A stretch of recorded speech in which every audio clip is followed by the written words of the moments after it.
Olá, tudo bem? Tudo bom? Bem-vindo, tudo bem? Obrigado, vamos receber Obrigada a aqui. você, é um prazer recebê-lo aqui na Polo. Vamos lá, nosso papo? Vamos lá.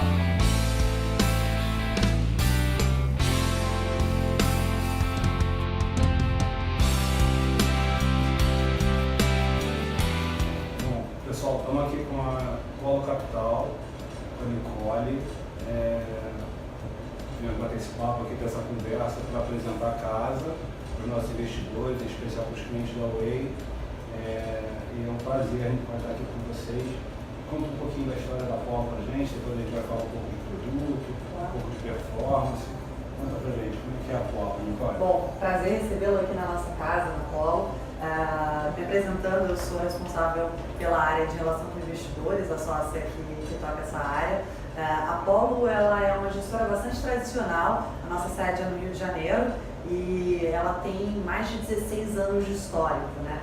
Então, quando você olha é uma gestora com um histórico tão longo e com sócios que permanecem desde o início da fundação. Quando ela foi fundada, em 2002, os dois sócios principais, sócios fundadores, são o Marcos Duarte e o Cláudio Andrade. Resumindo a história, que é obviamente sempre extensa, falar em currículo de sócios, eles se conheceram, né, no Banco Garantia, quando o Banco Garantia foi comprado, depois de um período de non-compete, eles fundaram a Polo.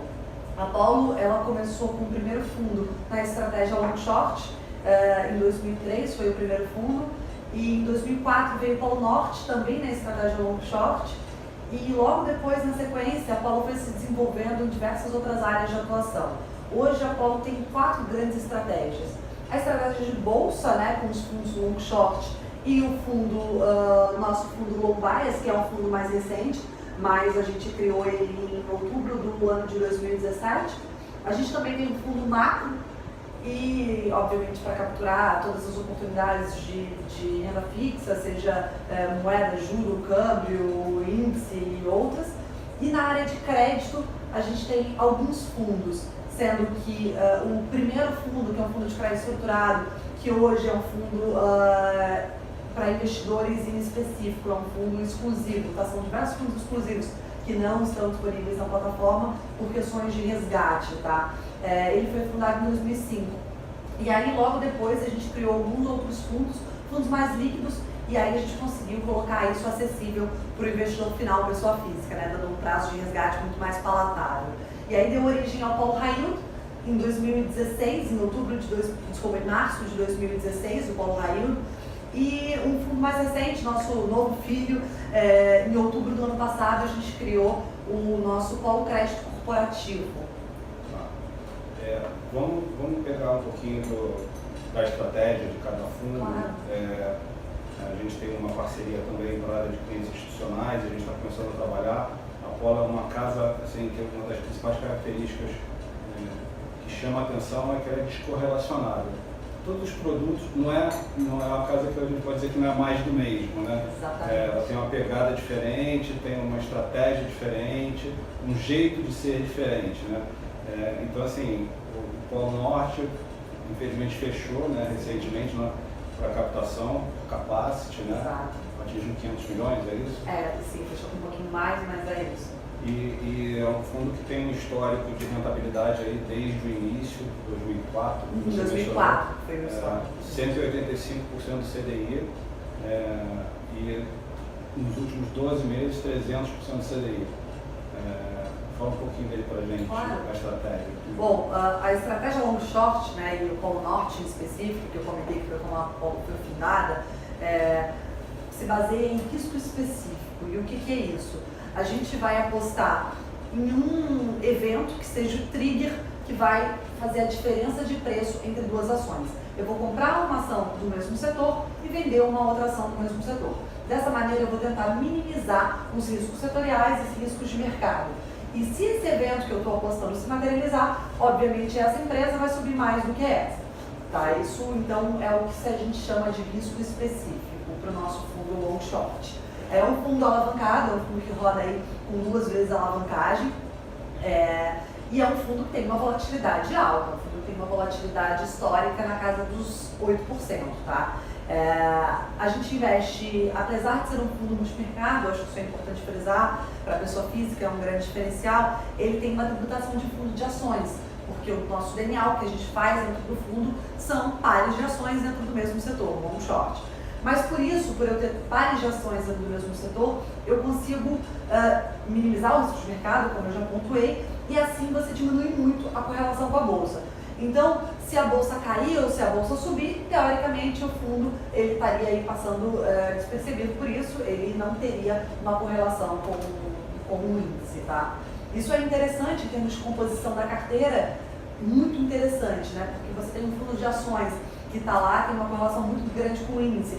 Você está em um outro fundo de renda fixa, que é aquele fundo para render um pouquinho acima do CDI. Mas você tem um fundo que é descorrelacionado, que compõe muito bem a carteira, mas tem uma meta de performance também bastante agressiva para falar com essa volatilidade, né? Legal. A gente, assim, o artista do fundo, então... Bom, também sou fã de carteirinha.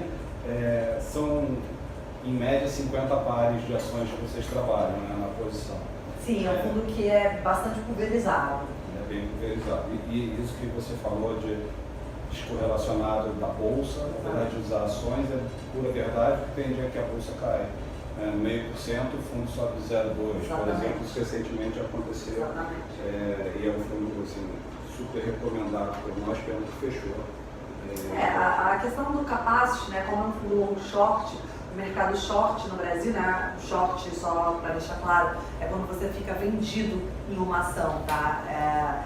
Ele é um mercado ainda pouco desenvolvido, então a gente não consegue levar um fundo para um capacity tão grande como se fosse um fundo long only, por exemplo. Então não é por isso. Mas, obviamente, que dependendo, né, de condições de mercado, se a gente entender que o mercado está com mais liquidez, a gente eventualmente pode pensar em algumas novas aberturas, tá? Então esse é um ponto.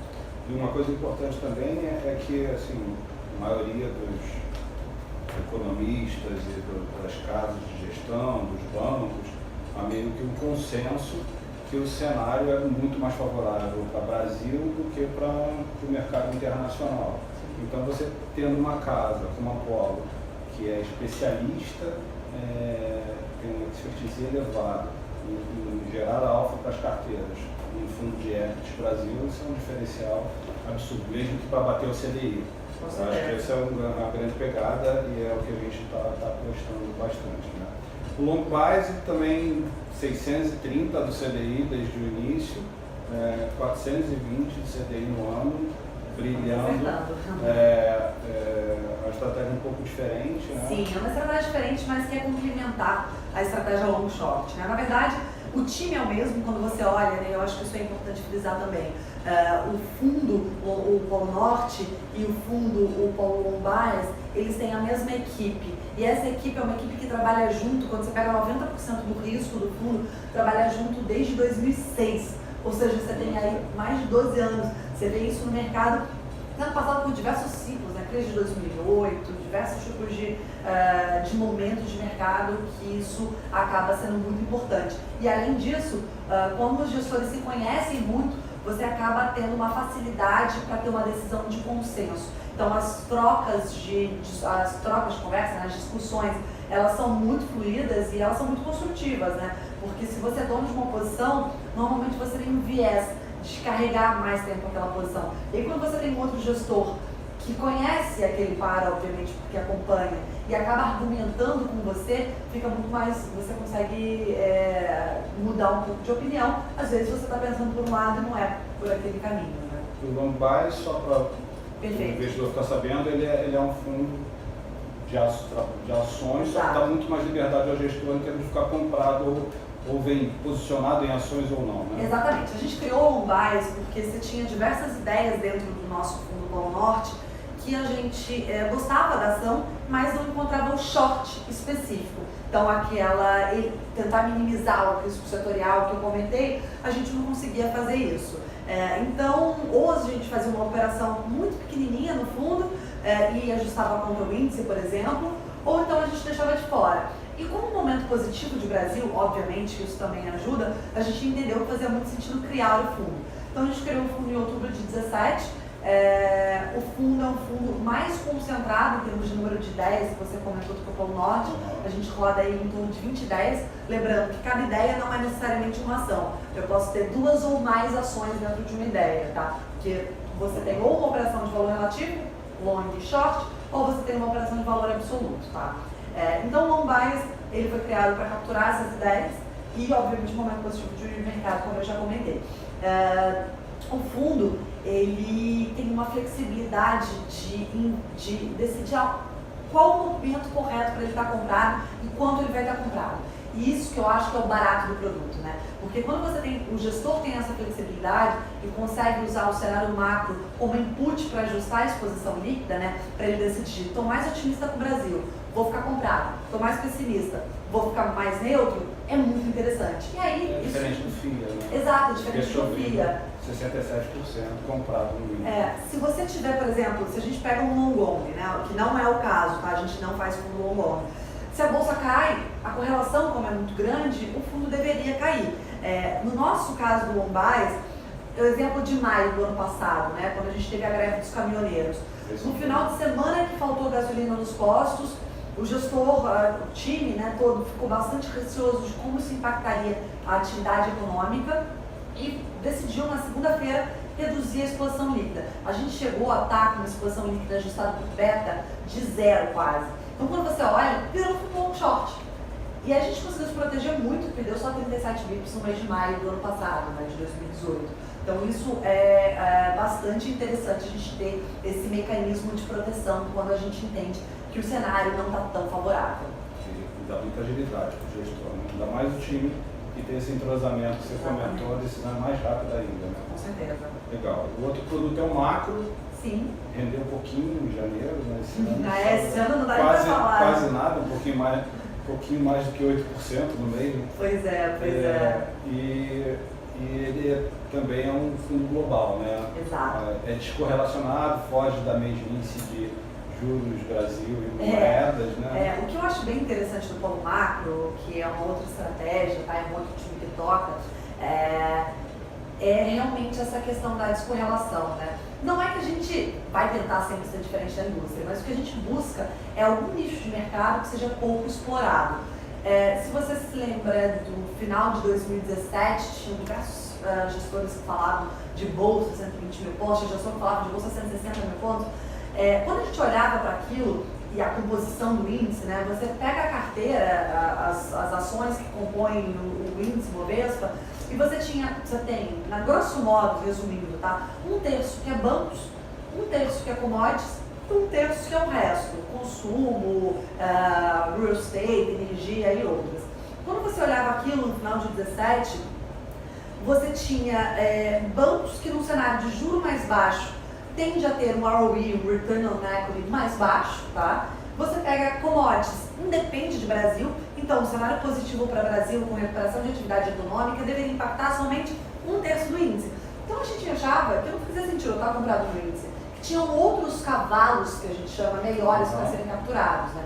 E quando a gente olhava a curva de juro, para a gente aquilo era um cavalo muito claro. Por quê? Quando você olha o que era nível de atividade econômica que a gente viveu, né, nesses anos aí de recessão de PIB de quase 10%, a gente acabou ficando com uma capacidade ociosa muito grande. Com essa capacidade de ociosa grande, a gente não vê pressão inflacionária no curto prazo. E não víamos também, né, no final de 2017. Sem essa pressão inflacionária, na nossa visão era claro que os juros deveriam permanecer baixos por um período mais longo do que a gente tinha visto até então.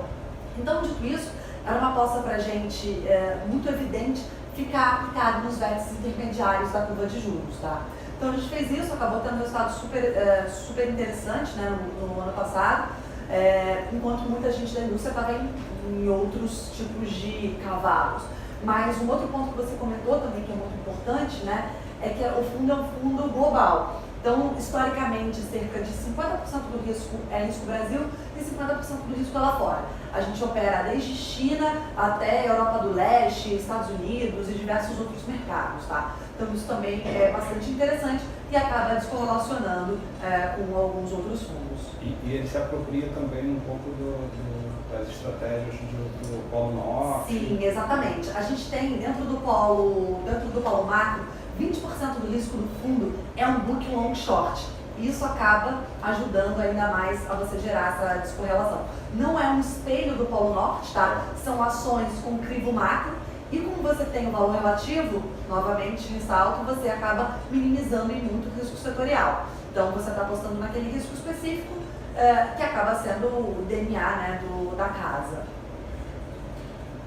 Continuando na pegada da diferença da Polo, com o fundo de crédito, né? Perfeito. Então é bem diferente, né? Também bem diferente. sai de novo do mesmo, não é um fundo de crédito privado, renda fixa, crédito privado do Brasil.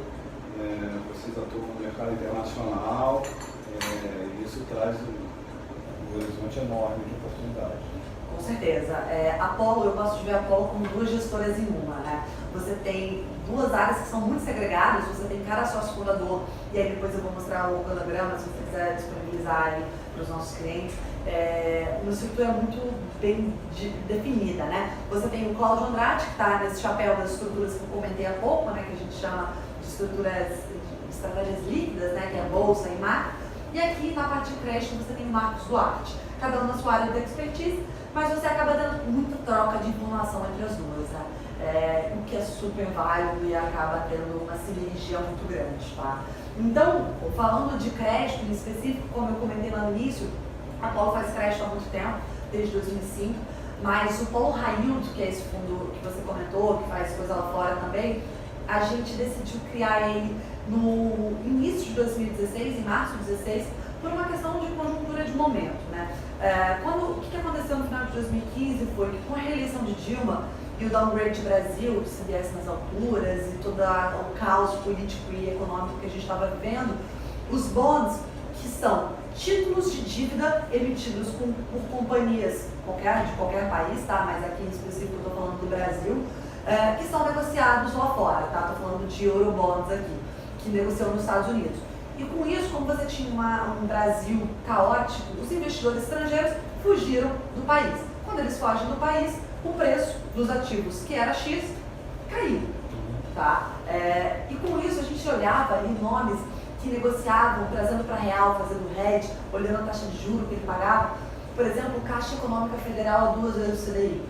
Poxa, se a Caixa não pagasse aquele bônus, você tinha uma discrepância muito grande, né? Você tinha todo mundo tentando fugir de risco naquela época e indo para CDB de banco. CDB da Caixa pagava o quê? 90% do CDI, no máximo, se fosse um volume muito grande, né? Você pode dizer melhor do que eu. Mas o bom da Caixa, que obviamente tem um nível de senioridade diferente, mas mesmo assim 2 vezes o CDI, pra gente era muito claro. Então a gente decidiu oferecer para os cotistas um veículo específico para capturar crédito líquido, né? Na época, em 2016, bonds era o cavalo, novamente, claro, para se capturar isso. Então a gente chegou a estar 100% investido em bonds. Ao longo do ano, com a melhora do cenário político do Brasil, a gente foi fazendo diversos desinvestimentos, vendendo vários papéis. E aí, em 2017, o fundo começou a ter a carteira que o fundo tem hoje, que é cerca de 40% em bonds e 40% em debêntures, tá? Vou ressaltar aqui um ponto importante, que os bonds que a gente tem na carteira são bonds Latam, da América Latina. A casa como um todo é uma casa Latam, tá? Os fundos de bolsa que eu comentei, eles também fazem empresas de outros países da América Latina. E com isso, a gente consegue capturar oportunidades em outros países se não tiver nada no Brasil, por exemplo, tá?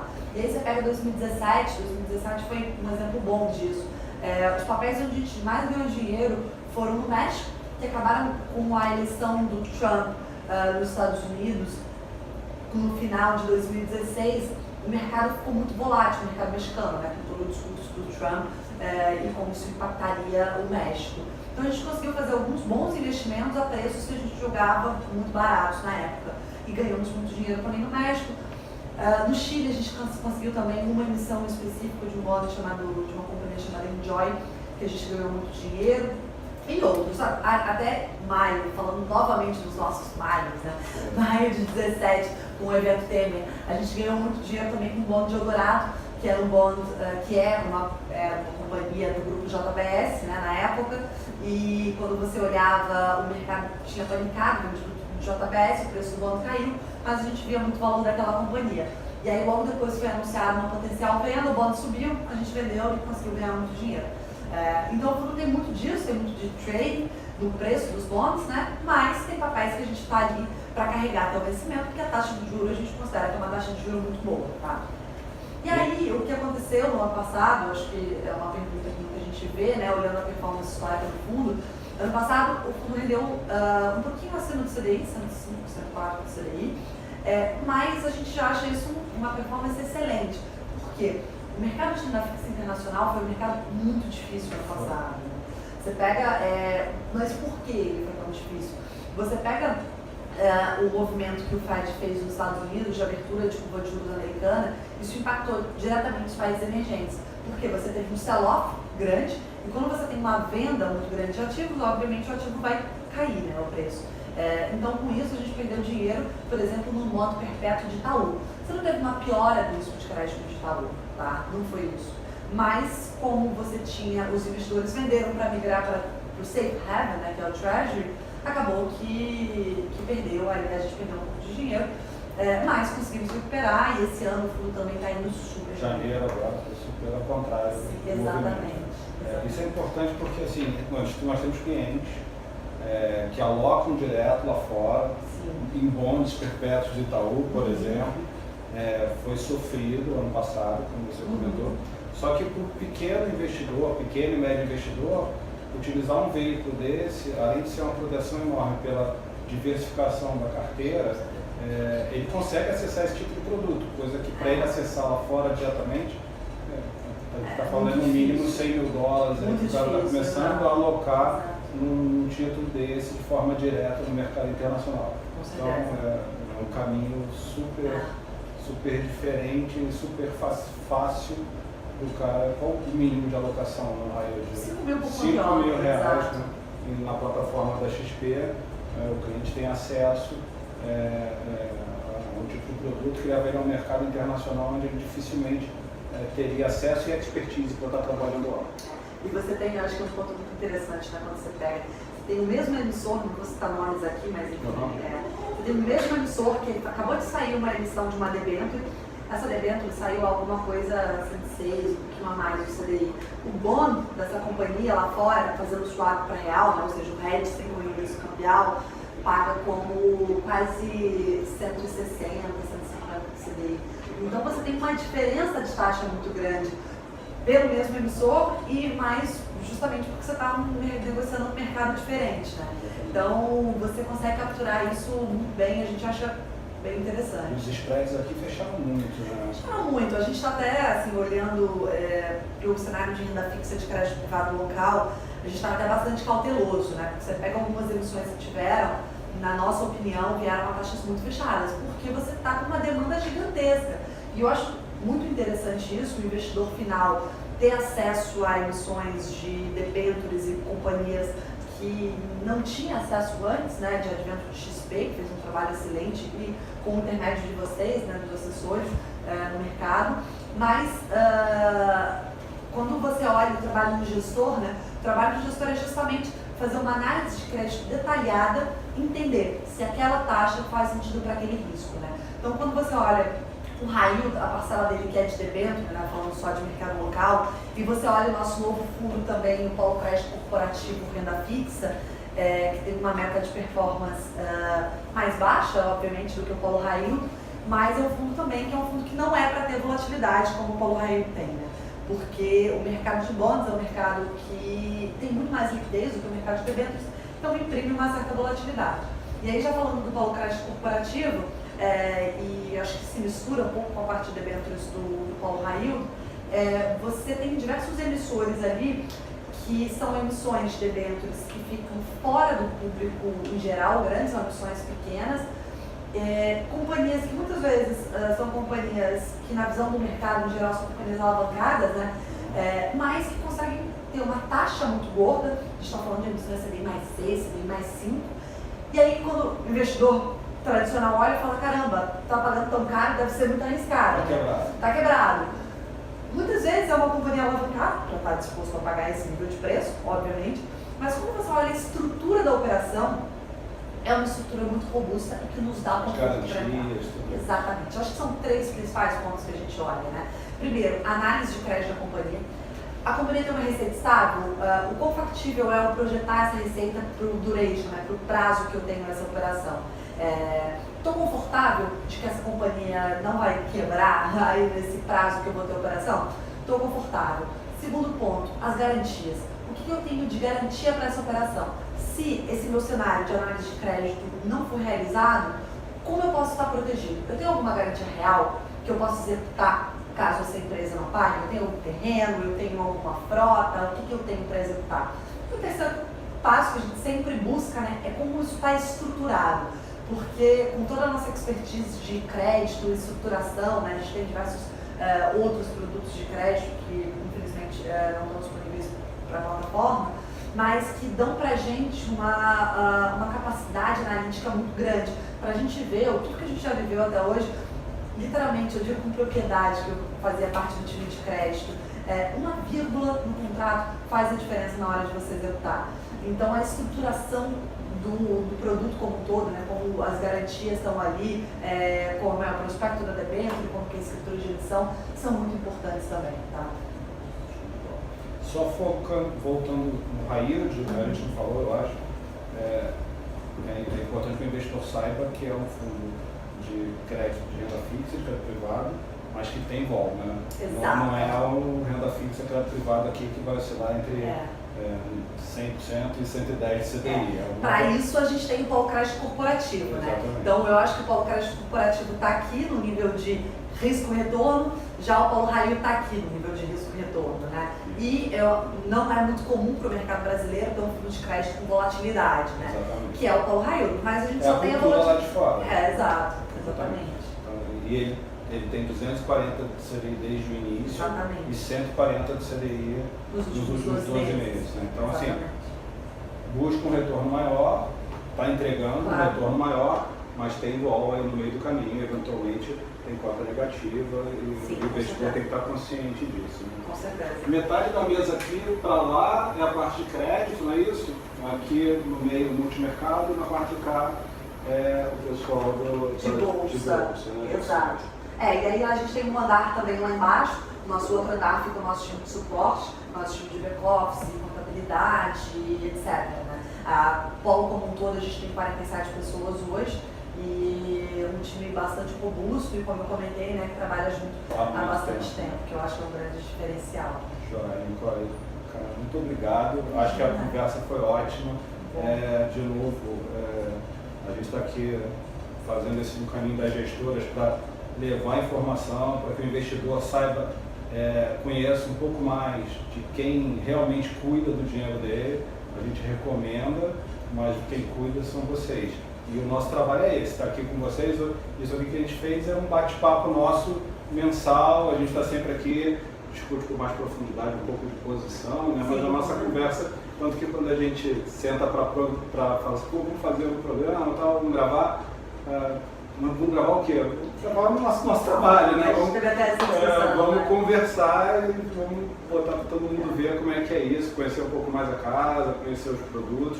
Espero que o investidor tenha aproveito, cliente da Way, quer saber mais, liga para a gente, procura seu assessor, porque a gente está sempre junto aqui das férias do mercado para levar para vocês.